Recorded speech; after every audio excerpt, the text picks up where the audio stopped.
is completely naked and can stand up and make us X-rated in 1 minute. Oh, that would be hot, wouldn't it? Take less than a minute. I'm praying. He will knock you out.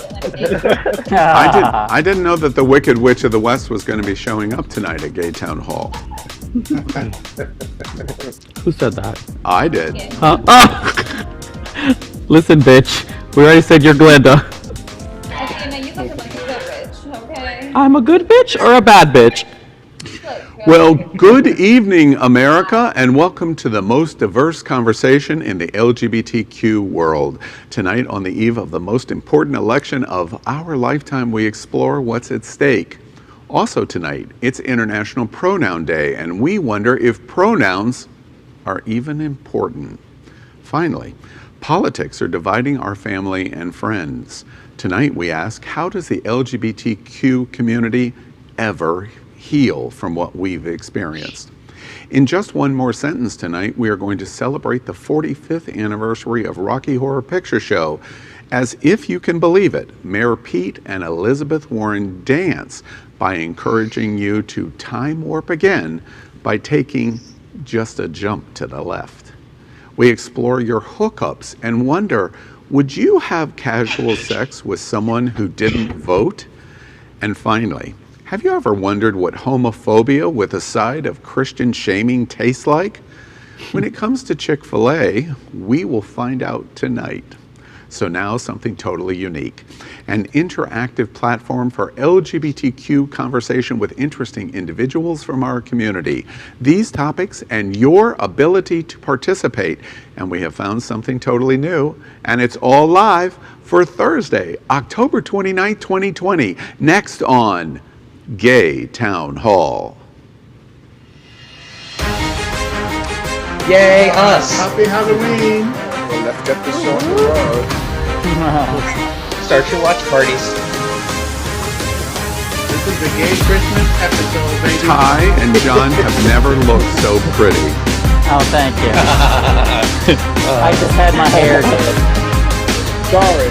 I tell you, the girls are looking really spectacular. Thank you. Oh, wait, Oh, thank Athena. you. Thank you. I look like what? Jasmine, Oh. I know. Can you show me the world? The whole world. Well, to begin, we would like to announce, America, that starting on Tuesday, November 3rd, Election Day, next Tuesday, Happening Out Television Network will launch the premiere of the first morning LGBTQ news and entertainment show ever attempted, 8 a.m. daily, called Good Morning South Florida. Watch this.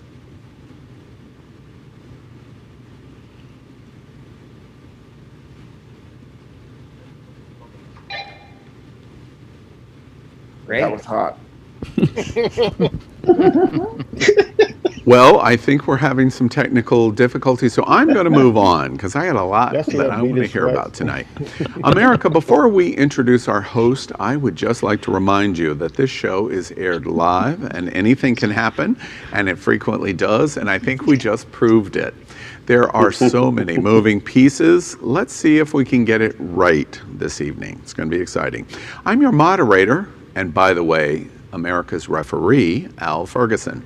You're going to understand why in a few minutes. And this is Gay Town Hall for Thursday, October 29th, 2020. So let's meet this amazing cast. I'm going to ask our host tonight what's on their mind this week. It's Halloween, and it's all about the treat. I wonder what that means. Let's ask the hosts what their favorite Halloween treat is. First up, this is Power Infinity. He is a hybrid DJ and diva and lives in Lakeland, Florida. Good evening, Power. Hey, child. Well, I'm the gay Christmas Scrooge.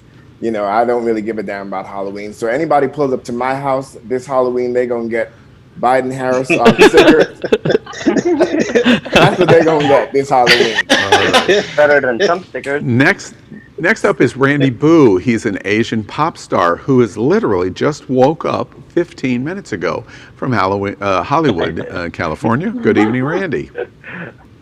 Good evening, everybody. Sorry I was late. I did have a quick nap, but what's on my mind this week is the tricks I'm gonna have this Halloween. That'll be my treat. And your trick is going to be your treat. I like that. This is Reverend Dr. Darrell Watkins. He is senior pastor of Sunshine Cathedral, the world's largest queer church. He lives in Fort Lauderdale, Florida. Good evening, Darrell. Hi. My favorite Halloween treat are peanut butter balls, peanut butter optional. Next up is Houston Cypress. He is a two-spirit gay Native American and lives with the Miccosukee tribe of Florida in the heart of the Everglades. Good evening, Houston. Hey, good evening, Al, and good evening, Turtle Island. I am serving Deer Clan realness, and they say that the backstrap is the most tender, and I'm going to prove why with my flogger. That's my treat this Halloween. Yes, God. This is next up, Dr. Ty Hauser. He is a progressive college English professor and has taught extended semesters in China, India, and South America, and more. He lives here in Wilton Manors, Florida. Welcome, Ty. Good evening, everyone. For Halloween, I like to treat myself to my friends Alex, Eddie, and Chad because they always come together. Wow. Oh. And this is, wait, that just hit me. This literally. Where did it hit you exactly? Across the face. This is John Holt. He identifies with non-culture definitions, perhaps even anti-culture. He lives in America's largest gay campground, the Sawmill, in Dade City, Florida. Good evening, John. Good evening. My favorite candy is, of course, I'm not embarrassed to say, candy corn. But it's the shape that really makes it interesting. No, you lost me. Non-culture. This is Rossaroni. He is an actor and a Broadway drama queen living in Lantana, Florida. Good evening, Rossaroni. Good evening. Oh, my favorite treat. Call me a traditionalist. I like to get a bag full of $100 bills. Oh. I feel like it's not too much to ask. No, Hard to find. You're definitely gay, dude. Definitely. This is Elimination Onyx. He's a sex-positive leather pansexual from Fort Lauderdale, Florida. Good evening, Elimination. Hey, Al, why don't you lean in real quick? Hey, all the humans out there in the world. For Halloween, for all the tricks, I'm treating you to a good old night of some flogging, some beating, some spanking, and a little bit of that juice that just spouts all over the place. Ooh, beatings. This is Amber Taylor. She is a feminine lesbian with big dick energy. She lives in Wilton Manors, Florida. Good evening, Amber. Ooh, Amber, I think you're on mute. No, she's just not working. No. Oh, now we hear you. We hear you now.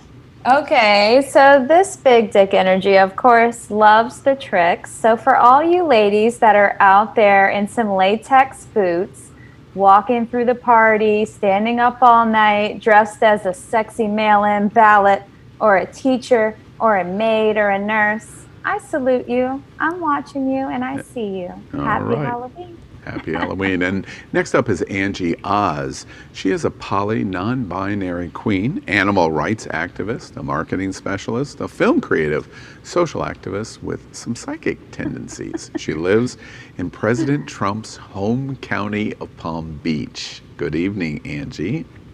You cool cats and kittens. It's time for me. Go vote for Josie and Wilton Manors. Get your friends too if you haven't already. Or I'll feed my current husband to tigers. It's time for me between vegan candies, Justin's organic dark chocolate peanut butter cups, and the Unreal Brands dark chocolate peanut butter gems, which are like peanut M&Ms. But I also love their almond ones and other nut options. Addictive yet delish. All right. And next up is Gordon Woodworth III. He's 24 and a Gen Zer. He works for the LGBTQ charity Broward House and identifies as genderqueer. He's also non-binary, and he's also a pagan. He lives here in Fort Lauderdale. Welcome, Gordon. Thanks, Al, and hello, comrades. Normally, I would say that dressing up is my favorite because I can remind folks that Halloween started with the ancient Celts.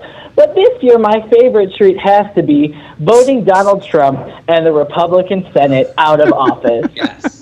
Yes. And next up is Ariana Lent. She is CEO and founder of Ariana's Center, Trans Latina Florida. She is of Peruvian descent and is one of America's foremost trans Latina activists. Good evening, Ariana. Hello, how you doing, everybody? My name is Ariana Lee. From Ariana Center, we empower and we make awareness to the importance of the transgender vote and specific for the trans Latinx vote. So that's why we are here with the campaign Vota Jota for people and transgender individuals from the South.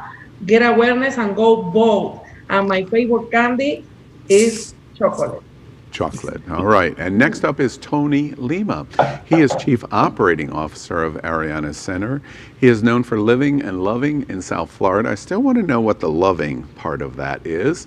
He's a longtime Cuban South Florida LGBTQ activist, advocate, and political operative. Welcome, Tony. Hi, everyone. Thanks, Al. We can talk about that later. I've asked that question, and I know you're dying to know. I have to say, listen, I'm all about Twizzlers since I was a little boy, so I'm going to start there. So that's my candy. But the reality is that what would be the best thing right now is for everyone to go out and vote.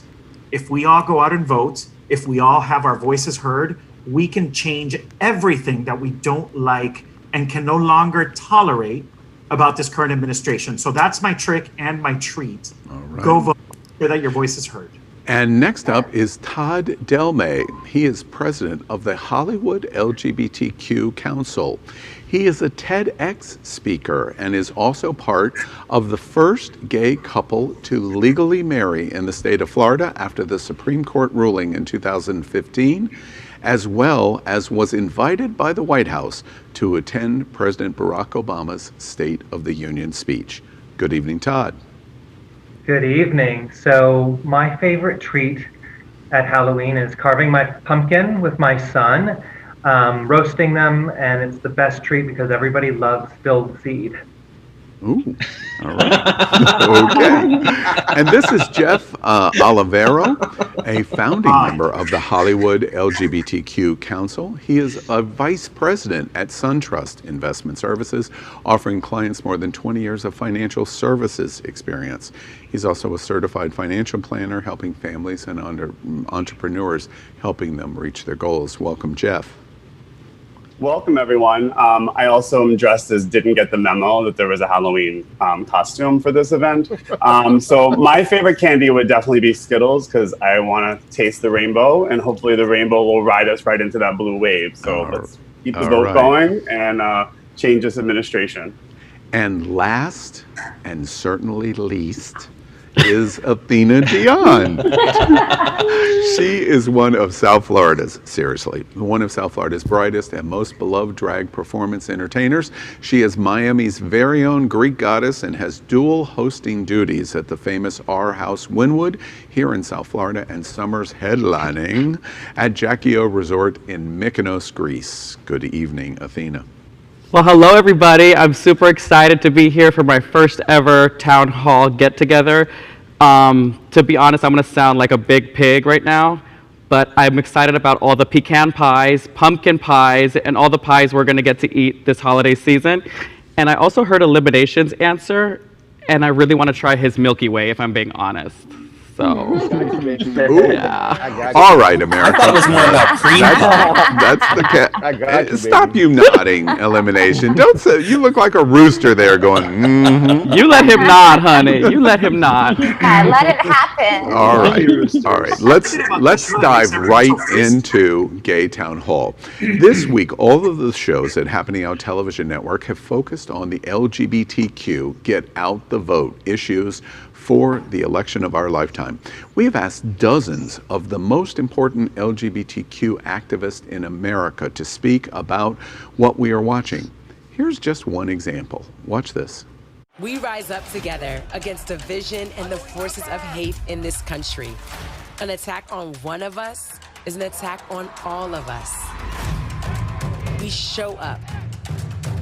We speak up. And when you vote, we win. Now, we need you to show up for all of us. We vote for equality. Vote early, vote today. Well, GLAAD reports 26% of the LGBTQ community either support Trump-Pence or, can you believe this, are undecided, while 74% of LGBTQ support Biden-Harris. Win Florida, and likely so goes the entire election. So we ask in Hot Topic number 1, LGBTQ Vote 2020, what's at stake for the LGBTQ community? Who would like to start? I'll start. Well, let's start with our most marginalized group within our LGBT plus community, our transgender individuals. Trans rights are at stake. Gay rights such as fair housing, marriage equality, workplace discrimination, they're at stake. You know, we have systemic racism that's on the ballot. We have police reform that's on the ballot. We have healthcare that's on the ballot, and COVID is on the ballot. So our very lives are at stake. This election is no joke, and we need to take it seriously and vote like if our very lives depend on it, because it actually does. You know, you're absolutely right, Power, but there's also, I think, more at stake here. My sanity, my anxiety, my ability to leave my house on a Tuesday afternoon, that's at stake here too. I have been fighting mental discombobulation for a while now, and it's because of 4 years of constant threat to my identity.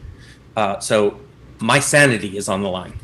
And can we also think about and remember not only everything that both of you said, which was amazing, but the people who are walking in our boots behind us, those who are coming behind us, because no matter what's happening, those next 4 years that are coming up will be future judges, future, you know, those down ballots of mayors and governors, and those are the people that whomever this next president becomes, are going to look to either promote and or push their agenda. So not only is our livelihood it's our baby's livelihood and their babies behind them, because all the laws that will be written and all the policies that will be created will affect them. And hopefully we will make the change to ensure that they have peace and they have the right to live.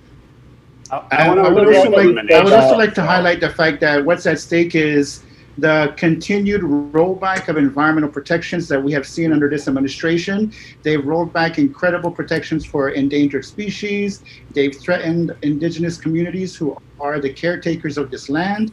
And so we're looking at further environmental degradation if things continue as they are. Yes. That's cute. And I want to jump on that too and say that as a pagan, I really have noticed when this administration does things to go after minority religions, specifically when they, for example, banned Muslims from coming to this country. We in the pagan community see that, and we're next on the list. So I think for me, my religious freedom is at stake, and I'm really glad that elimination brought up the younger generation, because what has happened to this administration is going to affect my generation for at least the next 30 years.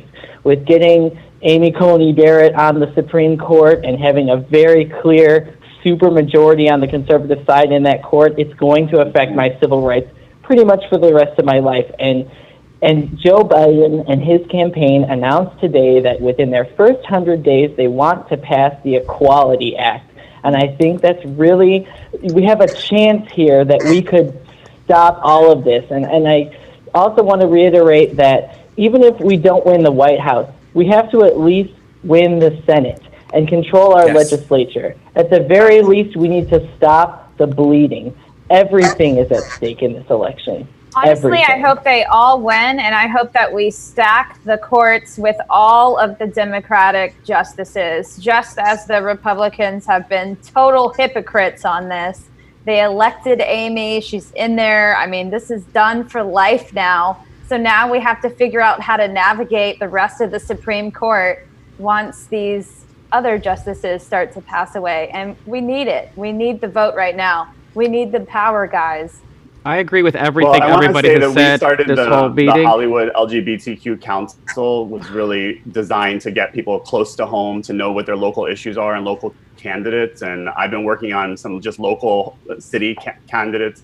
And I think it's really important. Stacey Abrams was interviewed this week, and she made sure to say, the closer you get to the bottom of the ballot, the closer you are to home. And so many people do not know where they live and what districts to vote in and what judges they should be voting for. And we need to make sure that our community is not just focused on waving a rainbow flag for the presidential election, but waving it for the local people in your neighborhood, because those really affect your life. Once again, I agree with everything everybody has said already. And there's something that Joe Biden says all the time where he says the character of our country is at stake here, and he's going to bring that back. And what we're missing right now is civility with our neighbors. We don't know who we can trust. We don't know if we can go out, if this person has our best interests at heart. You know, it goes down to the basic level of coexisting with other people in this country. You know, a sense of peace of mind that, you know, your neighbors have your best interests at heart, or that you can go out there and not be, you know, harassed for anything. We just need to fulfill that wound, you know, and start to heal as a country. And I really believe Joe Biden is going to start that process. It's not going to be an easy road to go down. It's going to take a while, but he's going to start that. And that's what we need now more than anything. You know what else is at stake? You know what else is at stake? But I don't know if this election will actually fix that. The fact is that this administration has empowered and emboldened racists to feel that this 4 years for them has been like a pride parade. And after this election, if we can get Trump out, that really sends a very strong message about the character and the content of this country and who we are as a nation. However, what can never be put back into the bottle are the people that have revealed themselves now as the racists, as the bigots, as the transphobes, as the homophobes. Those things can never be put back into the bottle. And I do thank Donald Trump for one thing, for unearthing and uncovering the bigotry and the prejudice that we have in this country, because there's a lot of bitches that I danced with on dance floors that I didn't know was deplorable hoes until this administration. And I do thank him for that. And after this election is over, we still need to deal with that. There's a name for it. He calls them the silent majority, or Proud Boys. So there's so many different coded names that they have for each other. It's crazy. It's just like the LGBT community. They don't need to use a code. They don't need to use a code these days. But they are. They don't need to use a motherfucking code. They out there saying, bitch, we the motherfucking racists and we don't give a damn. Code my ass. They right out there straight up and in your face. And that's the problem to me. Yeah, and that's why the vote has to be huge and overwhelming, because America needs to send a signal that the last 4 years was a huge mistake. 2 minutes. And I would just want to touch on this again to say. Yeah, some of you that already spoke, let some of the rest of us speak for a second. So just to piggyback off of what John was saying, so there's a lot of people in this country that have been incarcerated and can't vote or don't have the immigration status to be able to vote. So it's important to also get those people involved in some capacity, right? Yes. There is a need to have people working the polls. There is a need for candidates that want to connect deeper into neighborhoods in these last few days to go. These people can canvass and phone back for those folks. So let's not forget about those that can't vote, but we definitely need to get them involved, because Yes. Let's also not forget that we really need to reform our criminal justice system and our policing in this country. And that is another huge thing that's at stake in this election. And the only party that wants to do anything about it at all is the Democratic Party. And at this point, I think Bill Maher said it best on his show the other day when he pointed out that power begets power. At this point, the Republicans have demonstrated that they're willing to play dirty, and once they have power, they're not going to let go. This is our last-ditch effort to remove them from power. If they win, they're going to win forever, and there's no way we're going to be able to undo it. Gordon, when you said that, I want to thought ask that very specifically to that point. We're coming to the end of the time that we have allocated on this topic, but to the point that you just made, I want to do a flash poll. And the diversity that you're looking at tonight at Gay Town Hall is just immense, the diversity that you have. So it's a good indication of what the LGBTQ community is thinking here right on the eve of the election. So here's our flash poll, and I remind all of our hosts tonight on Gay Town Hall, we're looking for just a yes or no question only. Please, only yes or no. Our flash poll on this at what it's stake. This is our last Gay Town Hall before the election.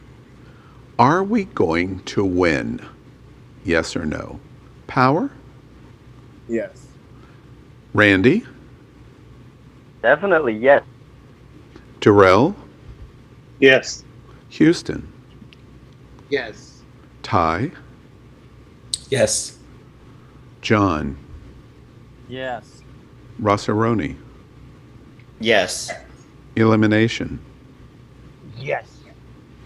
Amber, Yes. Angie, Yes. Gordon, Yes. Ariana. I don't know. Yes or no, please. Yes. Tony, Yes. Todd, Yes. Jeff, Yes. Athena. Yes, queen. This has never happened at Gay Town Hall. We have a unanimous decision to our flash poll. And we even have America signing in to say yes as well. thinks that we are going to win the election. From your mouth to God's ears. Let's hope. Get out and Keep vote. hope alive. Next, we have tonight on Gay Town Hall an interesting segment called Just One More Sentence. Tonight, I'm going to give an interesting headline from this week, and all of the Gay Town Hall hosts are going to weigh in by writing the story themselves. But there is a twist. They can only do it in just one more sentence. And with this much alpha personality here, I just remind everybody, one more sentence. But combined, all of the hosts are going to tell this story in a hilarious, interesting, or entertaining way. So let's go. LGBTQ America loves the cult classic Rocky Horror Picture Show.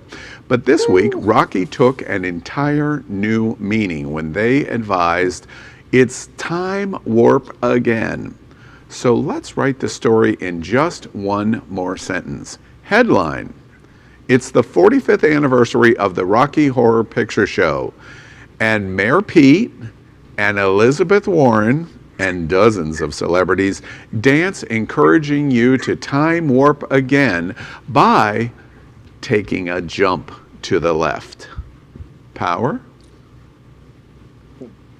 Well, I say we do the time warp and go back to the night that Donald Trump was conceived and suggest a swallowing of birth control.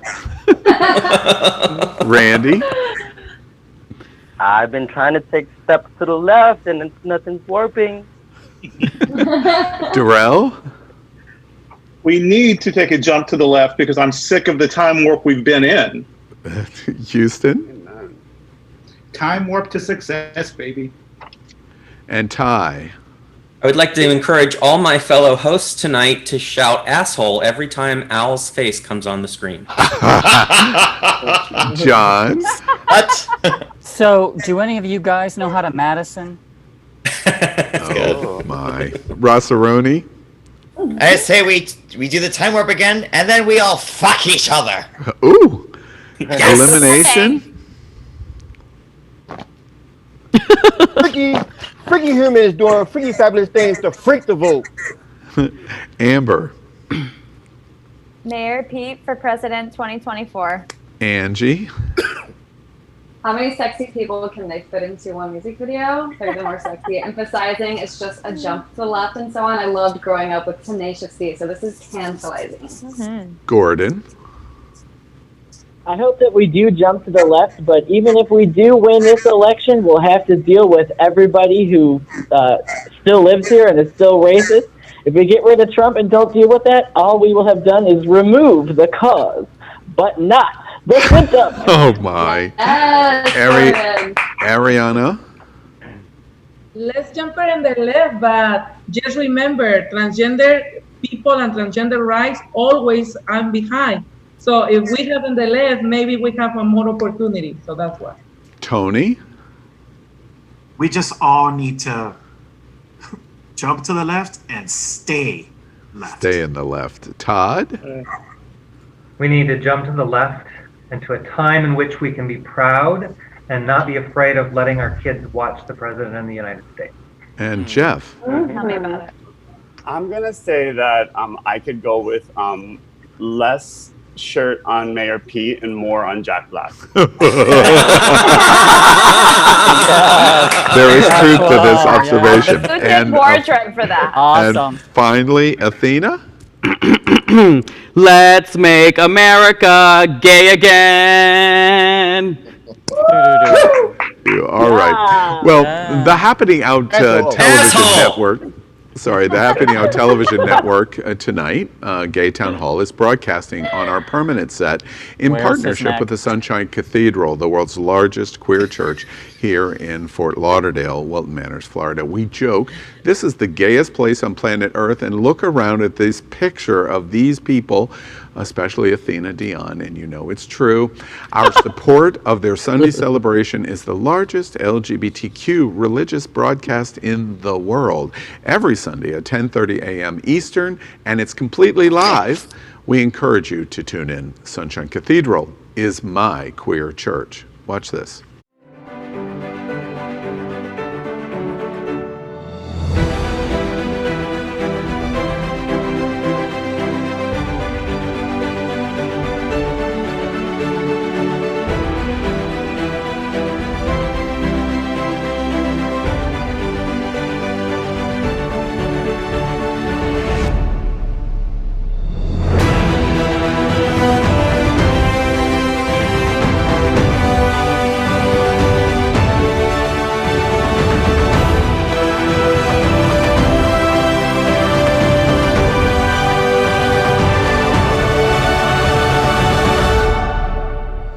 This is Damian Pardo, and I'm the chair of Forward Miami, and Sunshine Cathedral is my queer church. Well, we'd also like to thank our set designer, Concepto Modern Living here in Fort Lauderdale, for making this set in this amazing queer church campus possible. All right, here we go. Ladies and gentlemen, let's move on. He, she, they, them, whatever. It's also confusing, and that's just to the LGBTQ community. Watch this.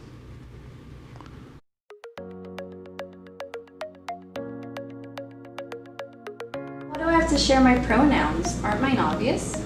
Sometimes pronouns are assumed based on someone's gender, but we can't always tell based on their appearance. And besides, some people use non-binary pronouns. What are non-binary pronouns? Non-binary pronouns are pronouns that aren't necessarily associated with a gender. There are many different non-binary pronouns, but you may have heard people use they, them, theirs. So how do I know what people's pronouns are and how I should use them? It's as simple as asking people what their pronouns are and how they use them. That sounds easy enough. I'm just afraid I'm gonna mess up though. It does take a bit of practice, but just correct yourself and move on. So what else can I do to better support folks? So one thing that you can do is introduce yourself with your pronouns, and if you're in a class or a meeting, you can ask that other people do the same. This is a great way to give other people an opportunity to say their pronouns, and it can bring up the conversation for people who might not have had it before. That's a great idea. Well, pronouns can be used as a wedge issue to divide us. Trump and trans issues, gender identity and gender fluid is a mess in both the LGBTQ community and the broader American society as a whole. Is it just a issue of political correctness? Who cares if we use the right pronouns? So we discuss in Hot Topic number 2. The world is celebrating International Pronoun Day. Why is it even important? Who would like to jump in? I'll jump in first because I'm gonna present my problem, and that is, I think it's absolutely important that everyone has the right to identify their pronoun and to embrace who they are. That's called agency, and everyone has the right to agency. The history of the word them for me is an othering. So it's either us or them. And so when I hear the word them, I immediately think of a negative stereotype of an other, and I want to work against that. So I wish that in the English language we had a better word than they and them. However, we don't. And so I guess I need to change the way I think about the word. But I have a really, really, really long history of studying language that tells me that them is something other than that. Help me figure this out. Can I just chime in here real quick and say that I struggle with this because I work in drag and then I also live out of drag, and I'm also a host on a microphone, and I've come to learn that when you say "ladies and gentlemen," offends some people. So I started to train myself to say "folks" or "hello everyone" or things like that. The big struggle with me though is I've never really identified as one or the other. And when I learned about pronouns, obviously later these past few years, I never felt comfortable being referred to as they or them. For some reason, I don't feel like that represents who I am. You know, and a lot of people do this, especially at the shows. I'll be in drag and people will say he and him, and it's mostly straight people. And I feel like I'm portraying a female, a feminine figure, you know, that it would be obvious to say she, her. And it's always kind of difficult for me to explain this to people. So I'm really excited to have this conversation coming from somebody who wants to learn how to address people correctly and how I can process it when I'm addressed by they, them, or he, she in drag or out of drag. It's kind of confusing for me as well. So I'm really excited to hear everybody's input too. That's I beautiful. love And input. I want to sorry. share something from the indigenous perspective. As a two-spirit person, I'm an advocate for gender diversity from the indigenous perspective, because we've lost so much because of the impacts of colonization. Our gender diverse friends and family have had to go underground, or these traditions have been hidden, or they've been beaten out of us altogether. And that's the beauty of this decolonial resurgence of the two-spirit movement, because we are reminding folks that we have a variety of genders that we're trying to bring back, that we're trying to honor and embrace as friends and family. So I'm really happy that we're having this discussion here. And that's why I've kind of transitioned, or not really transitioned, but really gotten used to using the they, them pronoun in my experience, because I grew up in my Miccosukee socialized in the men's society. And now in the queer community and queer society, I look forward to using and expressing how fabulous I am with this they, them pronoun. So I just wanted to share that much. Thank you for. Yeah, so I want to jump in on that because I'm also another person that uses they and them pronouns in their normal life.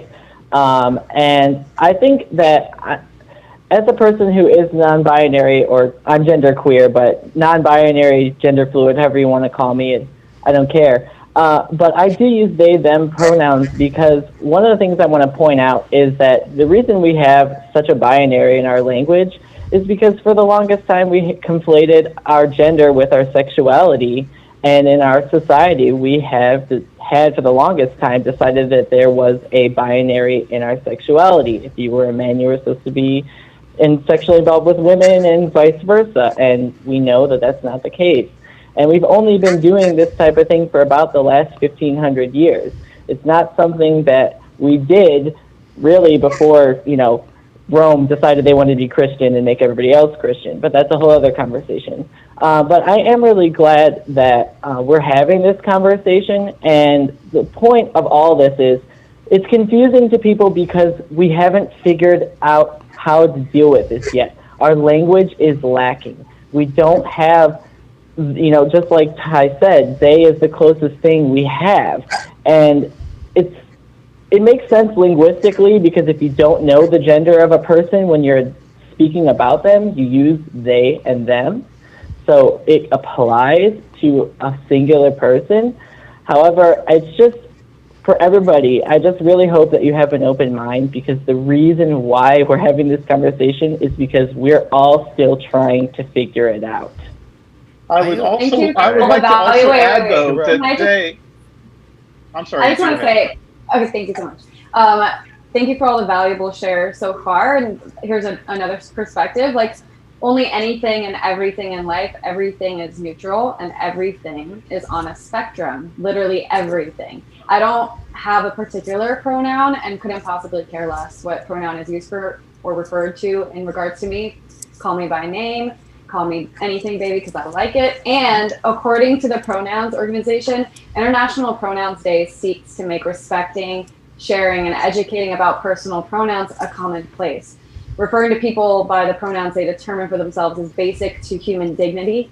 Being referred to by the wrong pronoun, particularly, and I'll add in usually, affects transgender and gender nonconforming people. Together, we can transform society to celebrate people's multiple intersecting identities. So why not respect it? Why not? Yeah. I would like to And you know what? though, Everybody we at least appreciate it when you try also. It's just like when you learn another language entirely and you're speaking to native speakers, most of the time they're not going to be mad at you for making a mistake. They're going to try and work with you. It's the same with pronouns. We just want you to try. I know it's difficult for some people because they're not used to it, but it's not really that hard. It really isn't. I think they, them, and their are just fine, and they are not reserved for those that are transgender only. They're reserved for anyone who would like to use them. And as a lover of androgynous women, I totally understand gender obscurity. You feel some type of way, you look some type of way. Those two don't necessarily run parallel. You know, everything is on a spectrum. And I think they, them, and their, it's here to stay.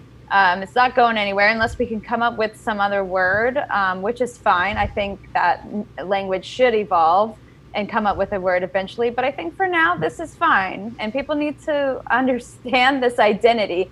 Everyone in their life, gay or straight, knows someone that is obscure when it comes to gender. I think it all boils down. I think it all boils down to respect. I think it all really boils down to respect at the end of the day. I mean, from myself also as a performer, and an old school performer, because I've been in nightlife for going on 30 years, and I've seen so many changes when it comes to people and how they identify.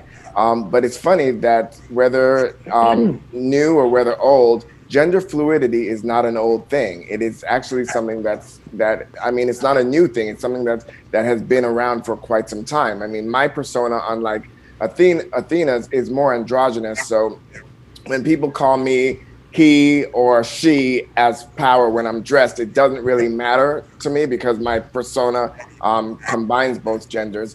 But it really does come down to a matter of respect. If you love somebody, and if you love people in our community and they say that this is how they identify and this is how they would like to be called and they would like to be seen, then that respect should be able to allow you to, whether you understand it or not, just respect it and acquiesce.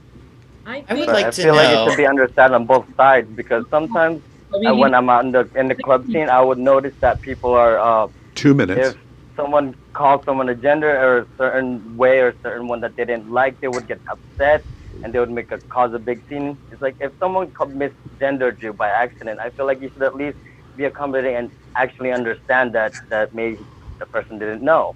And you just kind of, instead of getting mad and angry over it. What I say is I want to address that and just tell you that it's just misgendering somebody is a microaggression at the end of the day. You can't blame the person who's being oppressed for being upset about being oppressed.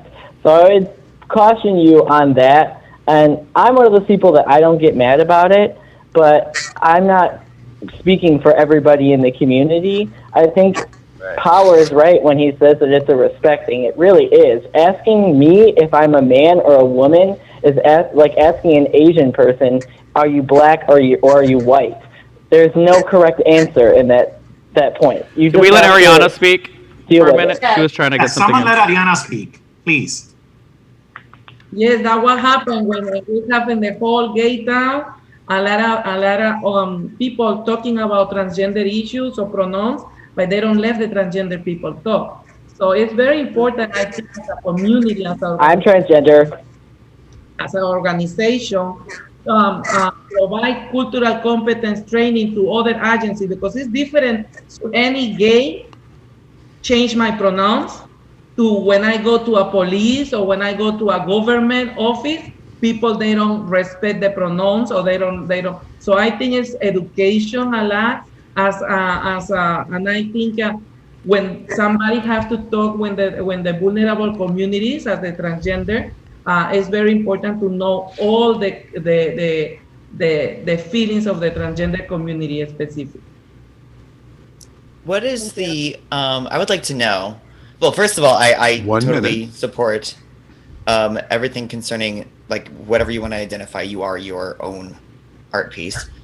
And so you're an expression of yourself. But I come from a point of as a comedian. I love making there's small jokes here and there. What is the limit? What is where coming from like Joan Rivers, where everything is funny? What is the limit where it's not allowed to be funny? Because I made a tiny joke and I got brutally attacked, and I apologize because I didn't think they would take it that badly. But at a certain point, I'm sorry, I'm not making any sense right now. Am I? No, Ross Aroni is making perfect sense. Let me ask his question in a different way. Thank you, Randy. And Randy, I want to focus on Randy for a moment. On the first episode of Gay Town Hall, Randy made a tucking joke and had significant backlash in the response. Randy is not transphobic by any stretch, in my opinion, but it took quite a bit to address and communicate. He apologized, etc.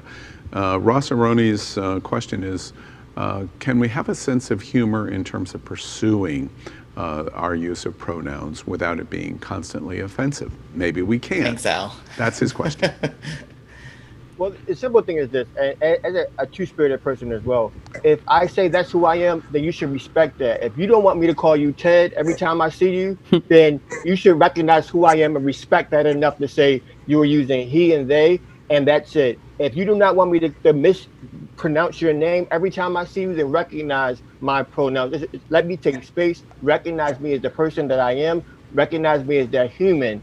And then that's where it is. And so, yes, it is aggressive. It is, you don't see me, you don't respect me, you don't hear me. And that's where the problem comes. And I know Darrell wanted to jump in, but that's how I tell people when I meet someone along the way. If you see me and you know I'm elimination, don't call me Sean, because that's not what my name is. If I'm a he, they, then recognize he, they. And if you can't, then we need not be in the same space because you don't respect me as a human. Go ahead, Darrell. Right. I agree with that. And elimination, I apologize to everybody. We've had quite an extensive conversation here on the International Pronoun Day. We have to move on because there's a few other things that we want to talk about tonight. And of course, one is interesting, which is next. We move back to one more sentence. The LGBTQ community and casual sex. I was talking to you, elimination. Let's face it, our community probably invented the hookup. I'm talking to you, elimination. Grindr, Scruff, and the like make sex on demand, even in pandemic, easier than ever.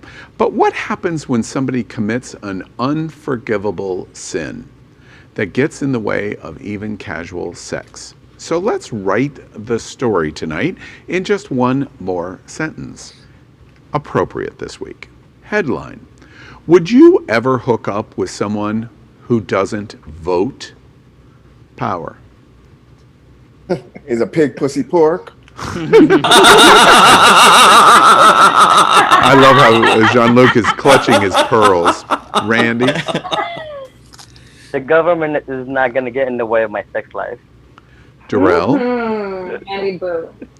Not voting is a real weenie wilter. Houston? It's not going to get in my way. Ty? Is anyone on this panel not voting? Okay, so I still don't have an answer. No. Yeah. John? If he's handsome, sexy, and passive, I don't care about anything else. Yeah, you need some dental work, dude. Ross Aroni? Yes, because the first thing I go when I knock on the guy's door, who I don't know who his name is, and I open the door, I ask him, vote? Totally, Elimination. sure. That's Elimination, that question. and Al leans in. So hold on.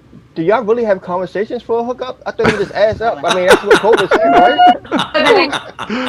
Amber. Yes. That's a perfect answer. No conversation needed. Amber. Oh my God, what am I saying? Elimination. Oh my God. Okay, he did it to me. Do I have to pay for this? I'm so confused right now. No, that makes my dick soft. That's my answer. Ew. Angie. I would, and then I'd ghost them, but that's not saying much because that's usually my standards. Hey, can you choose to hook up with me?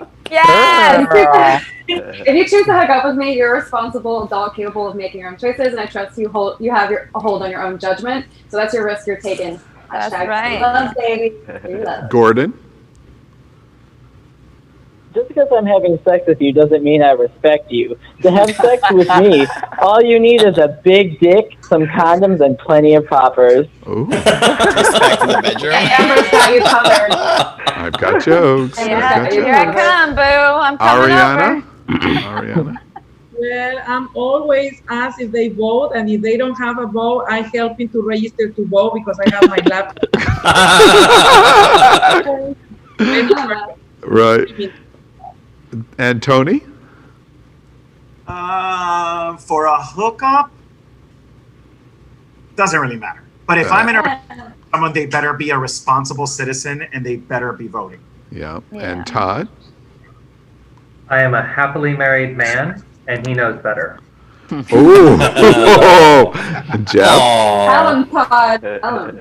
I would say if I was single, I would go back to a very famous disco song, and I would say you have to have a voter ID if you want to be with me. Oh, all right. Ooh, nice. And Athena? Well, honey, I have to say, by not voting, you're already screwing yourself. So what do you need me for? Oh my God. I so wish I thought That's about the that best one. All right, well, Fabulous. Let's move on, and it's time to celebrate the holidays, but maybe not. Thanksgiving dinner is coming, but studies are showing it will be the most contentious family and friends table in our lifetime. Norman Rockwell's magazine covers of America at the dinner table for Thanksgiving are dead. Why? Because of our politics. Watch this. This time of real peril, but it's also a time of extraordinary possibilities. And you deserve a partner in the White House to fight with conviction and to win the battles ahead. Together, we'll pass the Equality Act, protect LGBTQ youth, expand access to health care, support LGBTQ workers, win full rights for the transgender community, recommit to ending HIV/AIDS epidemic by 2025. Advance the LGBTQ rights around the globe, not just at home. Well, it's an example of the absolutism on both sides, regardless of which side you sit on. The holidays are here, but there is an election, and we are 50-50 in the election, not only in red versus blue, but at our family table, in our LGBTQ bars, in our decisions about the pandemic to open, socially distance, or even to simply wear a mask. What is going on? So we ask in hot topic number 3, politics is dividing our family and friends. How does LGBTQ America ever heal? Who would like to jump in? Xanax. This is exactly what I was talking about at the beginning of the show, where we were talking about what's at stake this election, and it's the character of our country. Because I don't know about all the people on this panel, but I'm sure you may know somebody, if it's not you, that you will go to that dinner table and you have people there that you know are voting for Trump. And the thing is that it's a different election than before, because that's a hostile environment now. This is hostile now. You know what I mean? It's not like before. Now it's your life is at stake. Your friends' lives are at stake. Your rights are at stake. And that's not casual Thanksgiving conversation. So that's why it's so important. We have to get out there and vote, because we need to heal these families. It's not right the families should be separated because of something like this. Yes, you've exposed these racist people, these racist family members, but at the end of the day, you need to start healing those wounds, and you need to start coming to a common ground. I'm saying it's a far off thought for a lot of people. I understand that, but unless we put ourselves on that mindset, we're always going to be torn apart as a country and as a society. We need to learn how to heal. You know, you're right. But I want to say something here. LGBTQ has to hold each other up, and we have to realize that it's not always your family. Sometimes it's your chosen family that can be your support network, that can help you through tough times, and they can feel like family in their daily support of your life, your lifestyle, your choices. They can help you along the way. And how we heal is supporting each other. coming together as a community. Oh my God. Yeah, I think it's really important because to.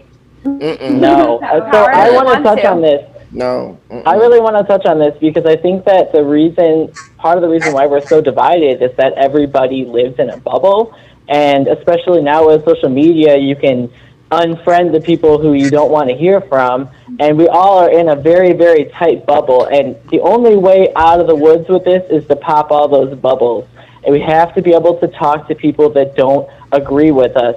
And I want to say something specifically to other white people. If you have racist people in your family or you have people that are part of this problem, you need to talk to them about it because you're the only person who will. It's your responsibility to talk to the people in your own family about these issues. You need to put a face to these issues. They need to understand that, oh, if I do this, it hurts somebody that I love.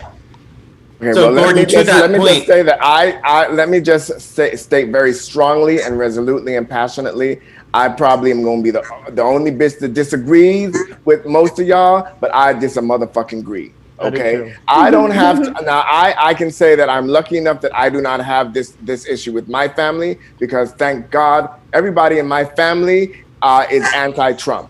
But when it comes to our community, let's take this into a bigger conversation. When it comes to our community, there ain't no way except by the grace of God, and I am serious, I mean by the grace of God, that I will find any type of unity or forgiveness when it comes to the people that have voted against my rights. Because this is not a difference of opinion when it comes to, pineapples on a pizza. That's what we can disagree on and still be friends. But when it comes to you thinking that I am less than, you thinking as a black gay man, double marginalized citizen in this country, that my rights, my life, my happiness, my equality does not matter as much as you, or don't matter at all. There's nothing for us to get past. There's nothing for us to come together on. So you're one of those unfriend me if you're going to vote for Trump people on Facebook. Unfriend, you drop dead and die. Unfriend my ass, drop motherfucking dead. You don't think enough of my life, so how are we going to get past and come together? As far as I'm concerned, if you don't see it for me as a human being, there is nothing for us to come together or heal on. Yeah. So, but Power, how do I get rid of three-fourths of my family? How do I do that? Well, like I said, I can't speak to that because I'm not in that position. I don't have that experience with my family, but I know how do I get rid of three-fourths of my friends that don't think that I deserve the equalities that they have. So the last two Thanksgivings, deserve a voice or they deserve a life either. The last two Thanksgivings, I've been kicked out of my house. Yeah, I have a question. And I'm very sorry. I mean, and that's horrible. But here's the point. I still love my family.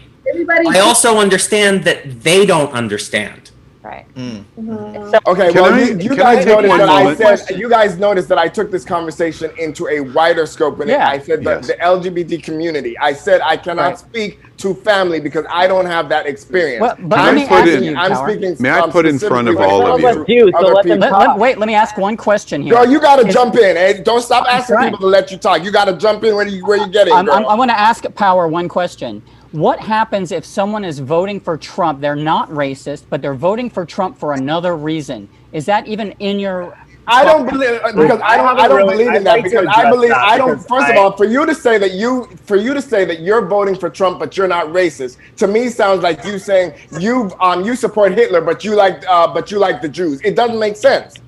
It doesn't make sense. I think that we have a lot of Republicans out there that hide behind policy and they hide behind and you have to go to them and say, then you need to be a Democrat who says, I don't like the Democrats' tax policy, instead of being a Republican and saying, oh, I don't agree with their racism, but I like their tax policy. No room. That's right. You need to call them out on that every time you hear it. So you're completely intolerant and you leave no room for another point of view. You damn right. You damn right. When it comes to you damn right, and damn right, and I'm proud of it. I am completely intolerant when it comes to intolerance. You damn right. So here's completely intolerant when it comes to intolerance. And so here's the reason that we should not have just a two-party system. This is why we should not have a two-party system. I don't give a damn about healing. If you got to choose a government party, to align yourself with, then that's problem number one. We should be able to do what we feel in our heart. Second thing is, what you ought to understand is that I'm very much like what Amber said. I came down here with nobody. So my family is my chosen family here. But what we have learned, what I have learned, I won't speak for no one else, but what I've learned is people who I represented when I went on the international stage and made top 10 for them. When I worked in this community and did all the work, have now told me that my life did not mean anything. And they've done it on Facebook, they've done it in person, and that's the problem that we have. So how do we go back into the world and do the work not knowing who is going to be on that side of that table? Just here recently, a month ago, someone in Alabama got attacked and was called the N-word. How do we go and feel safe in this community if our own community blames this person or this bunch of people? You all didn't vote, so therefore we got stuck with this. Stop saying what we all didn't do, but check your own. And until we check our own, and until we stop looking at us as colors and as parties and look at us as humans, we will never heal, because I don't know who to trust, and that's what's hurting me, and that's what power is. Elimination. I just want to add. I just want to add to the point here. I think this topic is broader than this, because I agree with both of you on the issues of race, but it is way more of what is going on is race. This is economic injustice. This is how trans is treated in the military. This is what our health care is going to be like, of people going, fend for yourself for your health care. This has to do with our 401ks on Wall Street versus Main Street. This is much more complex than race. We, of course, have focused on race this summer, and we should. But the issue is much bigger than this. And the topic is asking, how does LGBTQ America heal after this? One last observation I want to make to y'all. One thing that I want to advocate for the conservative point of view is if the LGBT, the vast majority of the LGBTQ community gets what they want on November 3rd, which is an election. Let's say it's 51-49 and we win. Does it occur to everybody that, all right, for the next 4 years, they are going to be in the exact same situation we've been for this 4 years, which means they're never going to be satisfied. They're going to rail and fight every step of the way. And the only question there is, what do we do to move beyond this? How do we heal if this is who we are? Well, Natalia Pabon in the comments says we need to start our own party in order to have power. And I think that's one really great way of starting things, is to eliminate this two-party system that has corrupted our entire democracy. Listen, nothing's going to happen unless you don't learn how to love somebody that disagrees with you. And I'm saying this because this conversation has been getting me a little upset, because I have family members that I love a lot that I know are voting for Trump, that have come supported me at my shows, that love my friends, that love my lifestyle, and I'm trying to answer for that myself. I don't support Trump. I'm not an apologist for Trump. But when I know that there are people on both sides that are vehemently against the other side, or the supporters of the other side, I worry for myself, obviously, and I worry about my family members that I care about that are going to be in harm's way because they're spouting out this Trump dialogue. Now, it's not fair for me to say I don't love you as my family member, because I do know who they are. I do know where their heart is, and it's hard for me to put them in a category with the rest of the Trump supporters, because they're not those people, you know. And it sucks that we are on opposite sides of the aisle, and that it's become so politicized, all these topics. But where do we go from here if we can't learn to heal or love each other? And it's a privilege not to have a family member that is a Trump supporter. It really is, because it's a tough position. I'm going to tell you, it's a real tough position to be in. Absolutely. Yeah, and I also have some Trump supporters in my family, and I definitely agree with what Athena is saying. I think that there's a difference in priorities because there's a difference of understanding reality. We have very different experiences. They don't understand that these choices hurt people, and they may hurt someone that they love. And that's why I'm saying we have to at least be willing to talk to our family, because no matter what the results are after November 3rd, those people on the other side are not going to go away. Right, and giving up on having these conversations and talking about it is a strategy much like the two-party system. It's a concept that's old and tired. It hasn't worked. It hasn't served anyone. And it's made to divide us, much like many of these issues.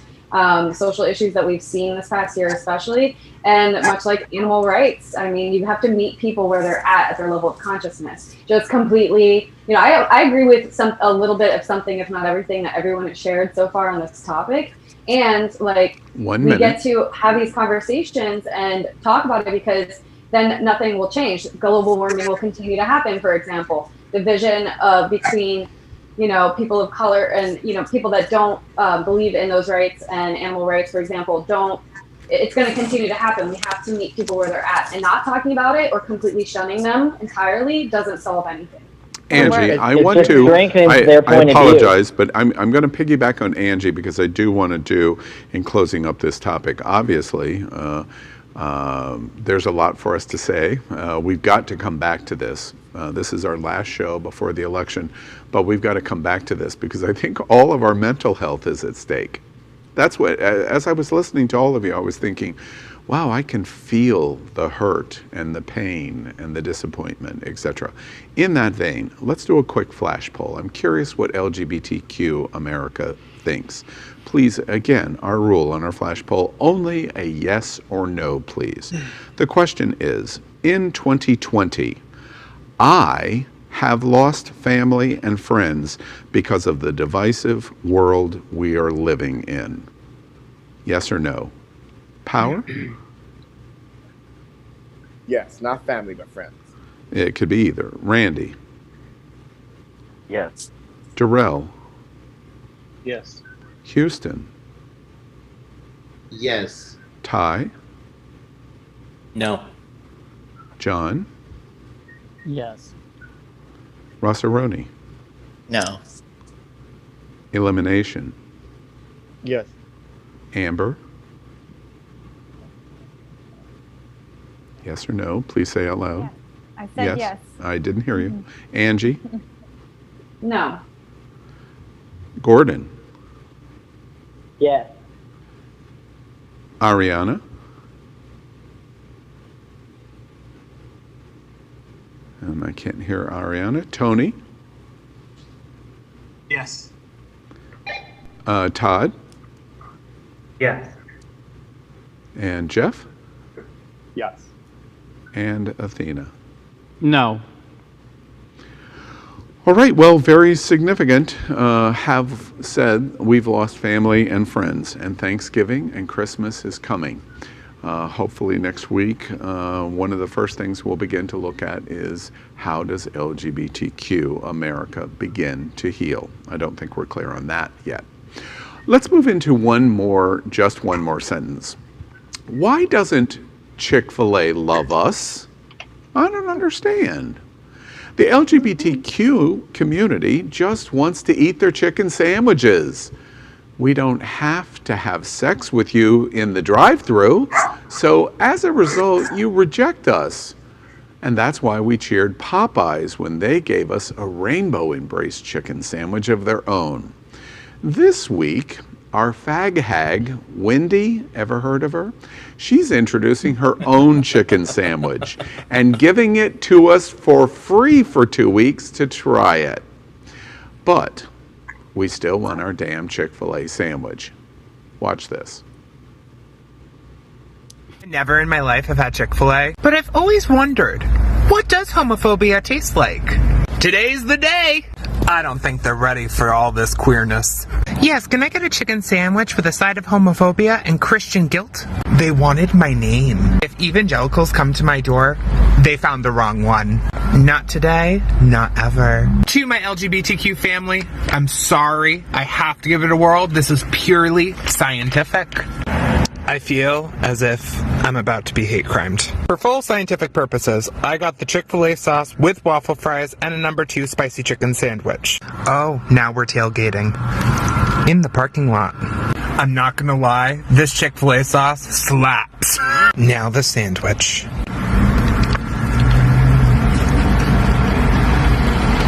Oh no. Oh no. Why? Why? Oh no! Why? By the way, it is happening out. We did a taste test live on the show, Chick-fil-A and Popeyes. Chick-fil-A won. LGBTQ just loves what we can't possess. That's the only explanation I can find. So let's consider Chick-fil-A in just one more sentence. The headline this week. I have always wondered what homophobia tastes like. The TikTok challenge between Chick-fil-A, Popeyes, and now our fag hag, Wendy's. Power? I mean, I'm still wondering what a world without homophobia tastes like. Right. You know, I don't need to taste homophobia. I deep throat that every day. I've never tasted that flavor before, Power. You're right. Right, Randy? I think I would have to. I still enjoy the Chick-fil-A sandwich. They're great. Randy, you're in trouble. I'm sure. Darrell? The worst. Nothing tastes as good as dignity and respect feel. Absolutely. And Darrell, by the way, all of you, he can't eat Chick-fil-A or any chicken sandwiches because he's done a great job in his diet. Congratulations to you. Yes, Houston. Congratulations. Good for you. Eat Houston. Wendy, baby. Eat Wendy. Ooh. Ty. Yes, eat Wendy. You stole my sentence. It's not, I don't think it's the Chick-fil-A sauce that he needs slapped. Ooh, John. There ain't no chicken sandwich tasty enough to make me spend my money at Chick-fil-A. Rossaroni. I want to see this as a drag contest. Next up to the stage, Chick-fil-A-cio. Elimination. I don't want what's in between them buns unless it got some flavor. Ooh. Okay. Okay. Amber. My whole tip is, as a gay mom, I'm gonna come in here and say, if you want it to taste like Chick-fil-A, brine your chicken breast in pickle juice. It'll fucking taste just like it. God. Really? Give 'em up, guys. We got a Give 'em cooking up. lesson from Chick-fil-A. Gordon. That's Don't right. get me started. Don't get me started. Homophobia tastes I'm like going to death. continue, out of the three of these choices, I'm going to continue to support Popeyes because Chick-fil-A is homophobic trash. And go online and look up the Coalition of Immokalee Farm Workers. If you care about immigrants' rights and you care about workers' rights, you will not buy anything from Wendy's. And my unblemished record of no mistakes has been broken tonight because I skipped over Angie. Sure did.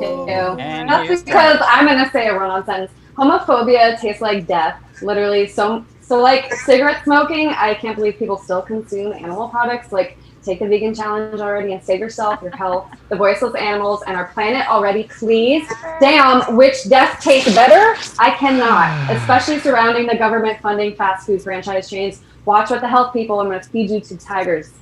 America, now you know why I skipped over Angie. And Ariana? And Tony? I have a listen. I love Chick-fil-A sandwiches. This chicken sandwich is like second to none. But after all of this, for several years now, I just stopped because, like a lot of you, I can't see myself giving them my money or enjoying anything that they're making. Right. Yeah. Absolutely. Right. So I just skip it altogether, to be honest. And Jeff? Chick-fil-A, what I will say is anything fried that is not good for me is certainly not going to be going to my body, and especially from a homophobic restaurant. So pass. Yes, Jeff. And Athena, Dion. Here's the headline. The gays choke the chicken. The battle of the bird continues. All right, well, there you have it, America. We've all weighed in on what homophobia tastes like. Something totally unique for the LGBTQ community you've watched tonight. These amazing hosts and others that you did not see tonight will be here every Thursday at 8 p.m. Eastern. You can participate. We are marching towards November 3rd, 2020. That's next Tuesday. And the election of a lifetime. COVID-19, race issues, trans rights, your paychecks, unemployment protection, our social and sexual interaction. And oh, by the way, right? And by the way, how's that vaccine that was promised to us this week coming? How's that going up for you? I've been inserting it for a week now. Have you? Chick-fil-A chicken patty. There's going to be a COVID vaccine. Right. All right. And so the LGBTQ community, we're going to consider how we fit into all of these issues. We are living the most important single moment of our entire life, and it will all be discussed right here. So tell your family and friends, share this conversation, participate. We either are a community or we are not. You only need to look into the eyes of this incredible diversity. Where can you see this in America that are sitting right in front of you right now, or hear the words that you heard tonight? We are a strong LGBTQ community, and we want you to vote. Can we say it again? We want you to vote. Biden-Harris. So thank you for joining us, and until next time, the conversation is just beginning on Gay Town Hall. Good night, America. Happy Halloween. Happy Halloween. Oh, good night. We love you. You guys, you were fantastic tonight. I gotta say, you were all on point. You guys all scared me. Thank you.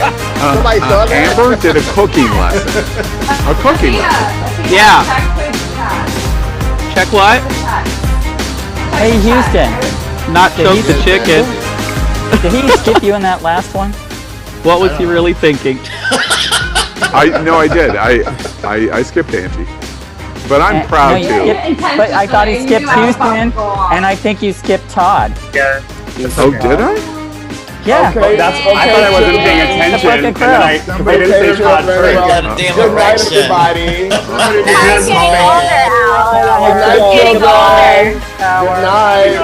night, y'all. Take it out of his bag. Happy Halloween. All right, next time we gather, we're going to know what happens in the world. Love you, Next Thursday. everybody. Tina, do you know DJ Zeno? Do you know DJ Zeno?